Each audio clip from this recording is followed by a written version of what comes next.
Hey everyone, Mr. Sujano here, your source for gaming, tech, emulation, and open source news. Let's get started.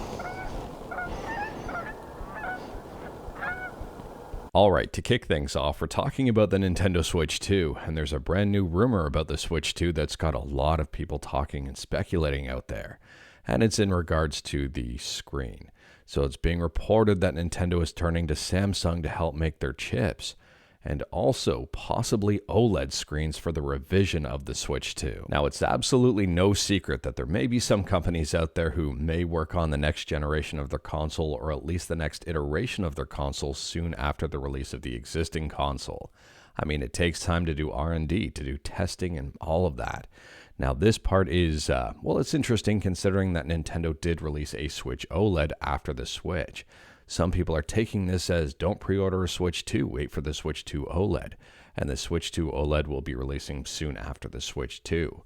Unfortunately, we've got no idea on timeframes for a Switch 2 OLED, or if there will be a Switch 2 OLED. Now, I've seen a lot of articles out there talking about the upcoming Switch 2 OLED, and it all comes back to, I believe, this quote right here. So it says, Samsung has been a long prime supplier to Nintendo, providing NAND flash memory and OLED screens to the Switch. The Korean company has also pushed for OLED panels to be used when Nintendo refreshes the Switch 2 in the future. That doesn't really say a whole lot. That means Samsung is pushing for Nintendo to use OLED panels. We unfortunately have no information other than just this paragraph at this point in time, unless I'm incorrect. I'm not doubting the possibility of a Switch 2 OLED. I mean, I think that's a very easy upgrade win for Nintendo at some point in the future, later on down the line. I mean, the upgrade worked on the original Switch, where a lot of people bought the Switch 2 OLED simply because of the screen. However, I couldn't see Nintendo put out a Switch 2 OLED soon after the release of the Switch 2. I think they'd want to wait to not cannibalize sales of the Switch 2. Who knows? I could be wrong. Let me know your thoughts about that one in the comments below. I'm very curious as to what potential price a Switch 2 OLED would command. I mean, the Switch 2 is arguably priced pretty high to begin with, and put the higher price for the Switch 2 OLED. And I'm curious to know who would be interested in it. Would you be interested in a Switch 2 OLED if you were already purchasing a Switch 2? Would you wait for the Switch 2 OLED if you were interested in ordering a Switch 2? Let me know your thoughts. And continuing to talk about the Nintendo Switch, next up we're talking about the Switch 2 and Cyberpunk 2077. And there's been some footage surfaced online about 37 minutes worth of Cyberpunk 2077 Ultimate Edition up and running on the Switch 2. There's been a lot of comparison between this version and other versions of Cyberpunk 2077, and a lot of people are impressed with what the Switch 2 is able to do. It seems it's running Cyberpunk 2077 at a stable 30 frames per second. I'm guessing with a huge help from DLSS. I've seen a whole lot of reactions to this online. Some people have been saying that this is very exciting for the Switch 2. Some people are saying 30 FPS is too slow. Some people are saying 30 FPS is perfect. Some people are commenting that the jank is still in the game, that they really haven't fixed it too much. It does seem that it's true to Cyberpunk 2077, but overall for the Switch 2, I would say the graphics at least and the gameplay looks smooth. Even if you're not a fan of the Switch 2, I think you can probably get excited about some of the technology behind it. I mean, the Switch 2 is not the most powerful piece of gaming hardware out there, not even close. At the same time though, the fact that they're able to get this level of graphical performance and stable frame rates really spells good things, I think, for the future of gaming, especially on lower powered handhelds. Let me know your thoughts about this one though. Are you excited about what the Switch 2 can do? Are you underwhelmed by this? And what do you think about the technology in terms of what it means for gaming in the future with lower powered devices? And speaking about stuff looking good, next up we're talking about arguably the exact opposite of that. So there's been a lot of discussion surrounding this, and it's in regards to Baldur's Gate 3 and BG3 miniatures. So taking a look here, BG3 miniatures from WizKids have started to arrive.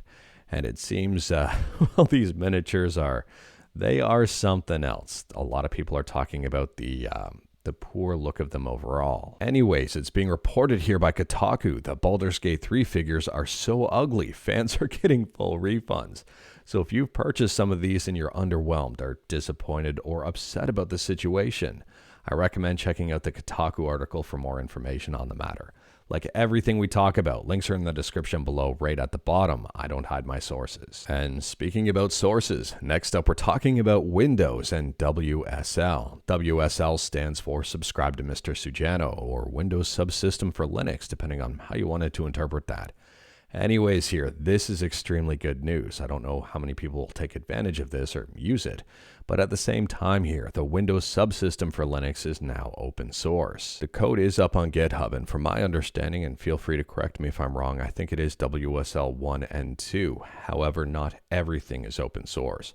There are still a few things that are closed source. They say here in the Windows blog that the following components are still part of the Windows image and are not open sourced at this time. lxcore.sys, the kernel side driver that powers WSL1.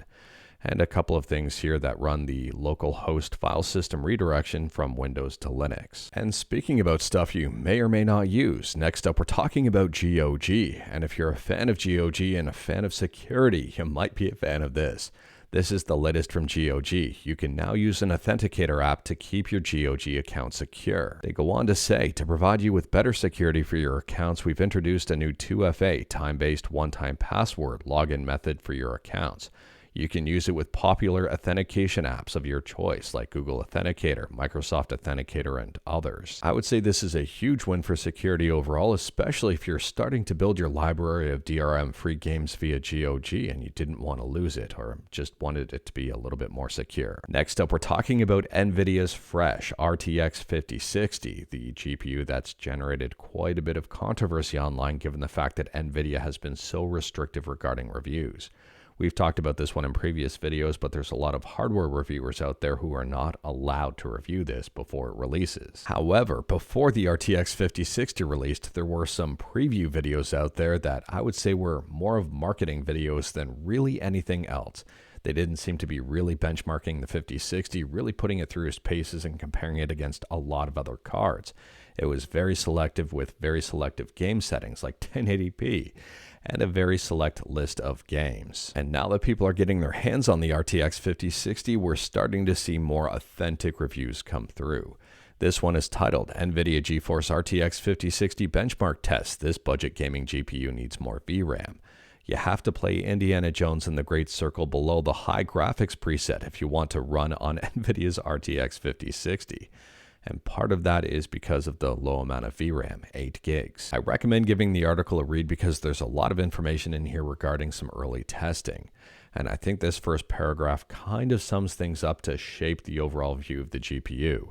I had a feeling we might be in for a bumpy ride with the NVIDIA GeForce RTX 5060 when I was told there wouldn't be a press driver available in advance of the release. Why would NVIDIA not want reviews ready at launch? Based on my testing, the simple answer is that this new GPU doesn't have enough VRAM to play one of the latest games at high settings at just 1080p. It seems as if the RTX 5060 is faster than the 4060, but that's not really saying a whole lot. I mean, they're saying here that even DLSS couldn't help out the frame rates in game. They were running the game at just 23 frames per second, and DLSS was so unreliable, making the game choppy and stuttery in action. This is just one of the many probably reviews coming for the RTX 5060 that probably won't be in its favor. If it were me, if I were in the market for an RTX 5060, possibly because of the price, I'd make sure to take a look at some of the reviews out there that start to come out to really get a good idea of what this GPU will be offering and what it won't be offering. And I think that's the part that I'd be more concerned about, what this GPU isn't offering. It doesn't seem like the RTX 5060 is going to be a popular choice for gamers at all. And speaking about stuff arguably not popular with gamers, next up we're talking about Marathon. Now, we've talked about Marathon in the past where they've admitted to stealing artwork and also the anticipated success of this game. Well, it appears that these goals that Bungie may or may not have may be unrealistic overall and may spell doom for the overall success of this game, the overall support of the game, and the overall life of the game. Unfortunately, Marathon may be DOA before it's even released. I mean, Paul Tassi here is saying that they're hoping or expecting that Marathon is going to be in the top 5 sales for MPD for the entire year. And that may not be realistic. That may be unrealistic given the fact that there's a lot of great games out there. and Marathon seems like it may be falling flat on its face. Who knows? Maybe it'll resonate well with gamers. Maybe this will be a huge seller. But based on what we know now, it seems that Marathon has very high, lofty expectations that will probably not be met, which means that they may no longer support the game after a short period of time if it's not making the money and it's costing them money. I recommend giving Paul's video a watch here. I mean, he talks about how interest dropped pretty rapidly for the alpha of this game and it didn't necessarily resonate with gamers. It's a very insightful video overall. And speaking about insightful, next up we're talking about Exo Attack, which is a game for the Game Boy Advance e-reader. I'm not joking with you.